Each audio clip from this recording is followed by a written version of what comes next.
You said that she's only a pretty trophy to hide behind? That's all she was. Because when he, according to what she said, she was out somewhere. I heard she was a little wild woman. I don't know. I'm going by what she said. She said when she met him, they was out. He saw her. He invited her to a revival, and she got saved and filled with the Spirit. And he said that was his wife, so they got married.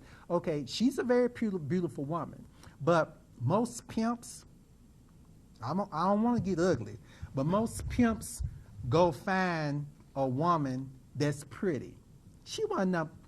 This mess he was doing, yeah. He had to get him somebody pretty that they wouldn't believe that he'll go gay. outside the marriage to do. Right. Okay? Yeah. She wasn't nothing, but they call it a beard.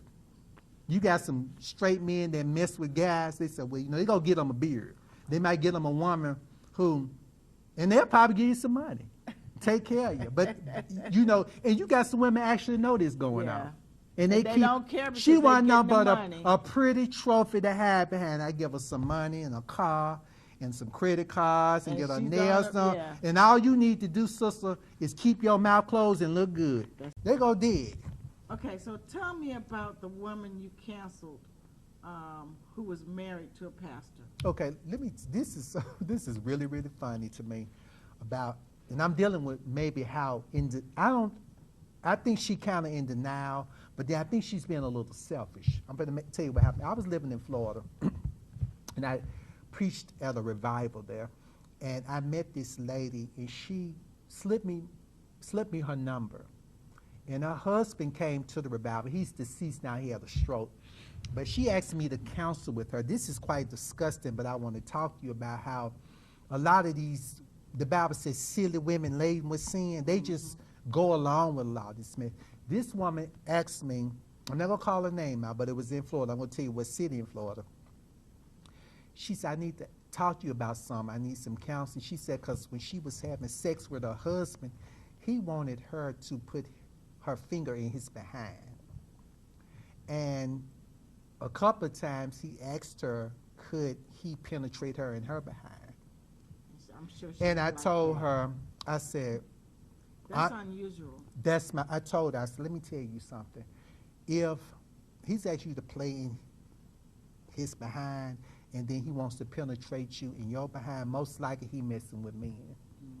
I said, a vagina, this is kind of graphic, I have to be right. I said, a woman's vagina is made to pleasure a man.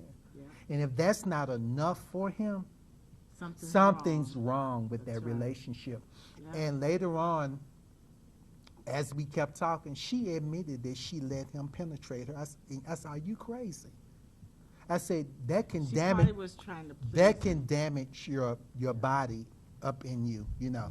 And this is how the Bible says silly women, and see something, he had a lot of money. I think he had a couple million.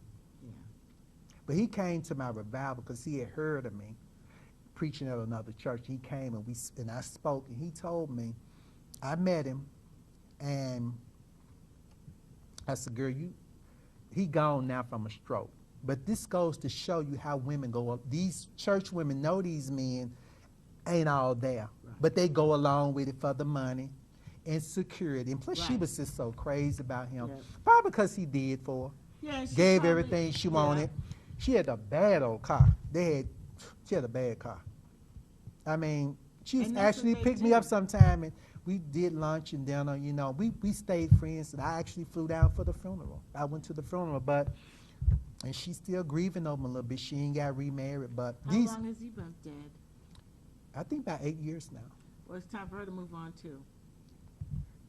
But I'm only using that as an example. I know, but of how these women they know. Don't think these women don't know what their husband's doing. If you've been with a man that long, you know what's up.